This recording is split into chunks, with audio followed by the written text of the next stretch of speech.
Hello दोस्तों, स्वागत है आप सभी का हमारे इस YouTube चैनल पर। दोस्तों, आज का ये वीडियो बहुत ही ज़्यादा इम्पॉर्टेंट रहने वाला है। आज के इस वीडियो में हम यूजीसी नेट का जो फर्स्ट पेपर है, जिसमें आप सभी को पता है कि कुल 10 यूनिट है, जिसमें आपका एक यूनिट है हायर एजुकेशन, उसको हम यहाँ पर टॉपिक वाइज कवर कर रहे हैं।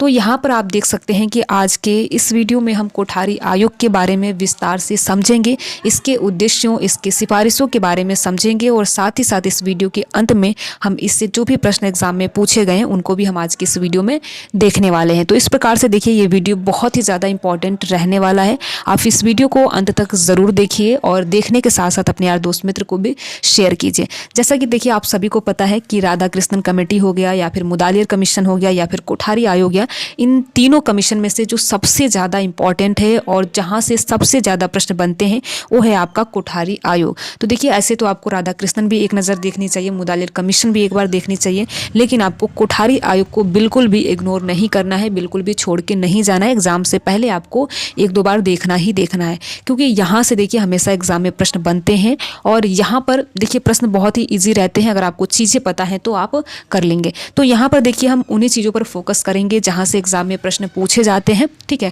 क्योंकि देखिए यहाँ पर केवल और केवल उन्हीं चीज़ों के बारे में हम पढ़ेंगे जहाँ से एग्जाम में प्रश्न बनते हैं। और देखिए, कोई भी अगर आप टॉपिक पढ़ रहे हैं यूजीसी नेट के फर्स्ट पेपर में, तो आपको ऐसे पढ़ना है कि जो भी अगर उससे प्रश्न पूछा जाए तो आपका गलत ना हो। और साथ ही साथ आपको एक चीज़ और ध्यान रखना है कि जो यूजीसी नेट का फर्स्ट पेपर होता है वो सभी का सेम होता है। तो अगर आपका हिस्ट्री है, हिंदी है, संस्कृत है, तो भी आप इस वीडियो को देख सकते हैं, क्योंकि यूजीसी नेट का जो फर्स्ट पेपर होता है वो सभी अभ्यर्थियों का सेम होता है। जो आपका दूसरा विषय होता है वो अपना अपना विषय होता है। और साथ ही साथ यूजीसी नेट का जो फर्स्ट पेपर है उसमें 50 प्रश्न पूछा जाता है। कुल 10 यूनिट है और प्रत्येक यूनिट से 5-5 प्रश्न पूछा जाता है।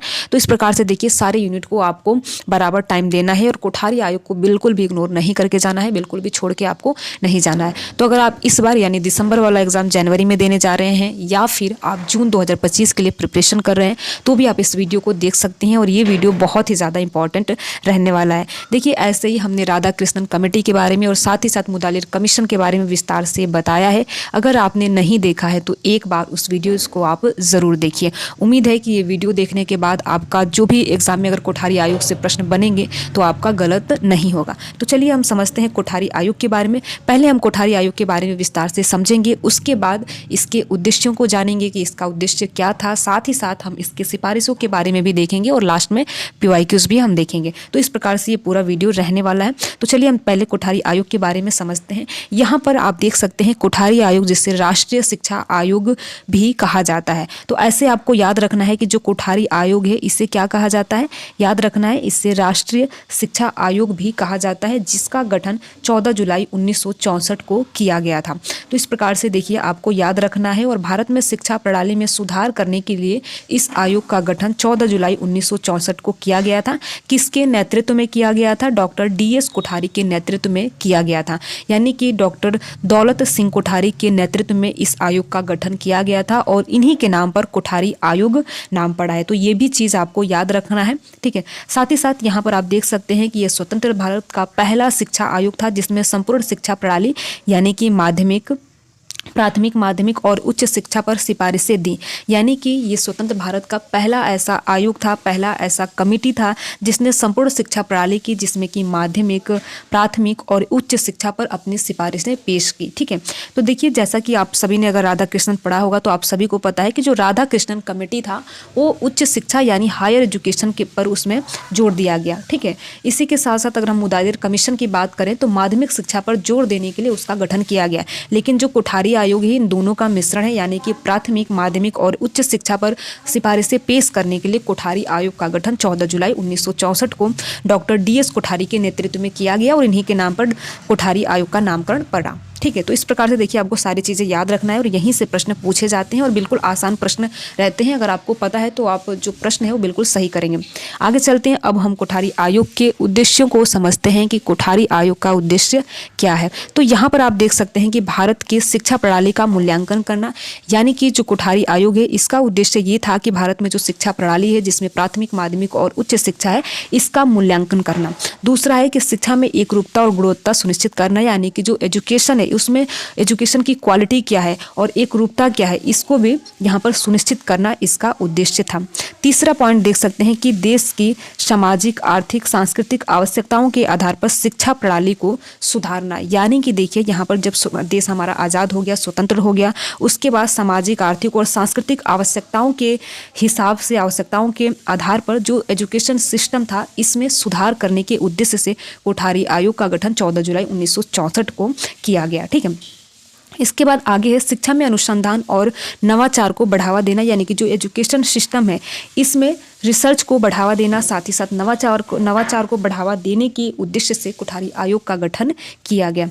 अब हम देखते हैं कोठारी आयोग की सिफारिशें क्या क्या थी। यहाँ से भी प्रश्न एग्जाम में पूछे जाते हैं, तो आपको बिल्कुल ध्यान रखना है। अगर आपने कोठारी आयोग पहले से पढ़ रखा है तो आप रिवीजन के तौर पर इस वीडियो को देख सकते हैं। अगर आपको इस वीडियो का PDF चाहिए तो हमें कमेंट बॉक्स में बता सकते हैं। तो यहाँ पर हम चलिए देख लेते हैं कोठारी आयोग की सिफारिशें।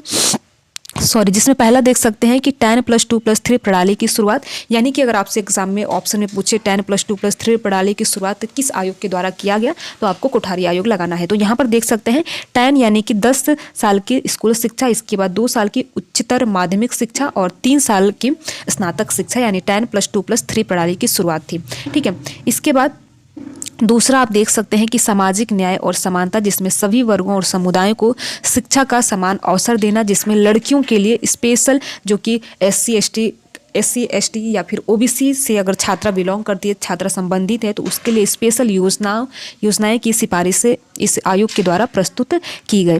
राष्ट्रीय एकता को बढ़ावा देना, जिसमें शिक्षा के माध्यम से सांस्कृतिक और राष्ट्रीय एकता का निर्माण करना, विद्यालयों में राष्ट्रीय एकता पाठ्यक्रम लागू करने की सिफारिशें इस आयोग के द्वारा दिया गया। वहीं अगर हम भाषा को लेकर बात करें तो यहाँ पर त्रिभाषा सूत्र दिया गया, यानी कि आपकी एक मातृभाषा या क्षेत्रीय भाषा होगी, उसके बाद हिंदी होगा, उसके बाद अंग्रेजी या कोई और आधुनिक भाषा इसमें शामिल किया गया। तो इस प्रकार से आपको यहाँ पर याद रखना है कि त्रिभाषा सूत्र का जो सिफारिश है इस आयोग के द्वारा, यानी कोठारी आयोग के द्वारा दिया गया। पांचवा पॉइंट है अनुसंधान और विकास, यानी रिसर्च एंड डेवलपमेंट, जिसमें आप उच्च शिक्षा में शोध और नवाचार को प्रोत्साहित करने के लिए विशेष संस्थानों की स्थापना करना, इसमें सिफारिशें पेश की गई। ठीक है, अगला है शिक्षकों का प्रशिक्षण और गुणवत्ता, शिक्षकों की भर्ती और प्रशिक्षण में सुधारना, यानी कि जो टीचर की भर्ती होती है उनका जो ट्रेनिंग होता है उसमें सुधारना भी इस आयोग में ये सिफारिशों के रूप में पेश किया गया। शिक्षकों के वेतन और सेवा शर्तों को बेहतर बनाने की सिफारिश भी इस आयोग के द्वारा पेश की गई। साथ ही साथ शिक्षा में व्यावसायिक और तकनीकी प्रशिक्षण भी दिया जाना चाहिए। छात्रों को व्यावसायिक प्रशिक्षण देकर उन्हें रोजगार के लिए तैयार करना भी इस आयोग के सिफारिशों में शामिल था। इसके बाद देखिए ये बहुत ही ज़्यादा महत्वपूर्ण है और यहाँ से एग्जाम में प्रश्न बने हैं। ठीक है, कई बार प्रश्न पूछे गए हैं, तो आपको इसको तो बिल्कुल याद ही रखना है। ठीक है, शिक्षा में सार्वजनिक व्यय यानी GDP का 6% शिक्षा पर खर्च करने की सिफारिश दी गई, लेकिन अभी तक ऐसा नहीं हुआ है। अभी तक 6% GDP का नहीं हमारे एजुकेशन सिस्टम में खर्च किया जाता है। ठीक है, तो ये देख सकते हैं यह लक्ष्य आज भी चर्चा का विषय है। तो देखिए ये जब कोठारी आयोग आपका 1964 में, तभी इन्होंने सिफारिश दी कि GDP का 6% शिक्षा पर खर्च की जाए, इसकी सिफारिश प्रस्तुत की, लेकिन अभी तक इस लक्ष्य को पूरा नहीं किया गया, यानी अभी तक ये लक्ष्य जो है आपका चर्चा का विषय बना हुआ है। अब हम यहाँ पर देखते हैं, देखिए वही चीज़ है, अब हम देखते हैं इसकी प्रासंगिकता, यानी कोठारी आयोग की महत्व के बारे में देखते हैं। यहाँ पर देखिए कोठारी आयोग की सिफारिश से आज भी भारत की शिक्षा नीति का आधार है। ठीक है, यहाँ पर देखिए भारत की जो शिक्षा नीति का आधार इसलिए कहा गया है क्योंकि जो आप सभी को पढ़ा होगा आप सभी ने, राष्ट्रीय शिक्षा नीति 1986 और साथ ही साथ 2020 का जो NP है इसमें भी इसकी झलक दिखाई देती है। ठीक है, आगे हम देखते हैं, यह आयोग भारतीय शिक्षा प्रणाली में गुणात्मक सुधार का पहला प्रयास था।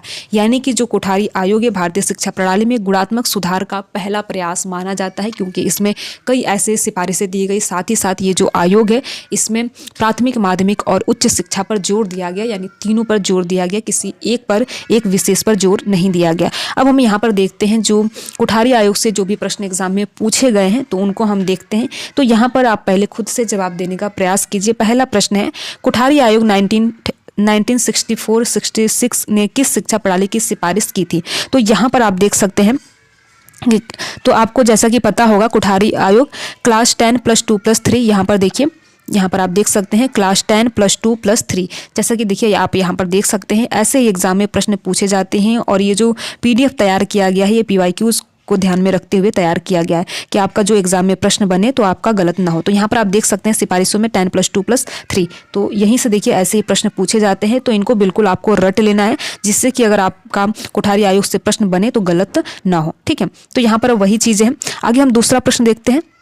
कोठारी आयोग की सिफारिशों में निम्नलिखित में से कौन सा शामिल नहीं था? तो यहाँ पर है कि कोठारी आयोग का जो सिफारिशें थी उसमें कौन सा शामिल नहीं था। तो देखिए त्रिभाषा सूत्र आपने पढ़ा ही, राष्ट्रीय एकता को बढ़ावा देना ये भी था, निजीकरण को बढ़ावा देना, जीडीपी का 6% शिक्षा पर खर्च करना। तो कुल मिलाकर जो तीसरा है आपने कहीं भी नहीं देखा कि निजीकरण को बढ़ावा देने की बात जो कोठारी आयोग है इसमें कहीं भी कही गई है। तो इस प्रकार से देखिए तीसरा ऑप्शन सही होगा और यहाँ पर गलत पूछा है तो तीसरा गलत होगा। ठीक है, आपका जो आंसर है वो निजीकरण को बढ़ावा देना, निजीकरण को बढ़ावा देना ऐसी कोई भी बात यहाँ पर नहीं कही गई है।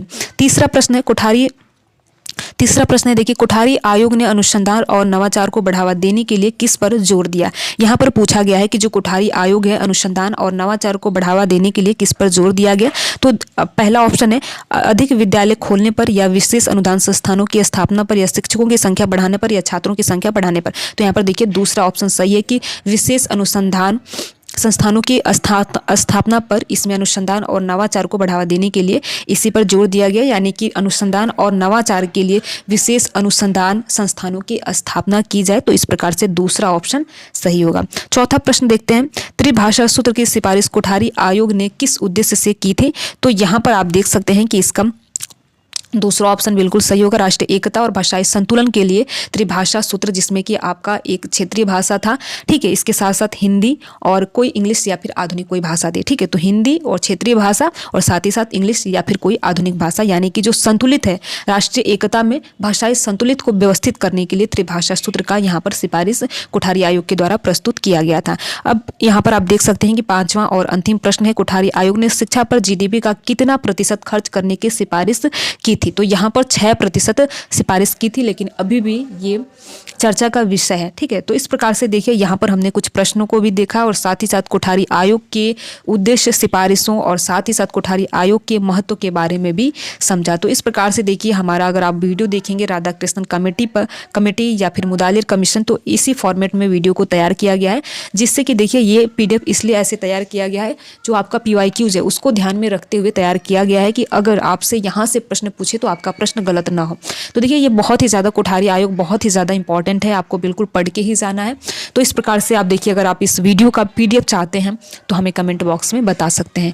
वीडियो में लास्ट तक बने रहने के लिए आप सभी का बहुत बहुत धन्यवाद। अगर आपको ये वीडियो अच्छा लगा हो तो वीडियो को आप लाइक कर सकते हैं, अपने यार दोस्त मित्र को शेयर भी कर सकते हैं।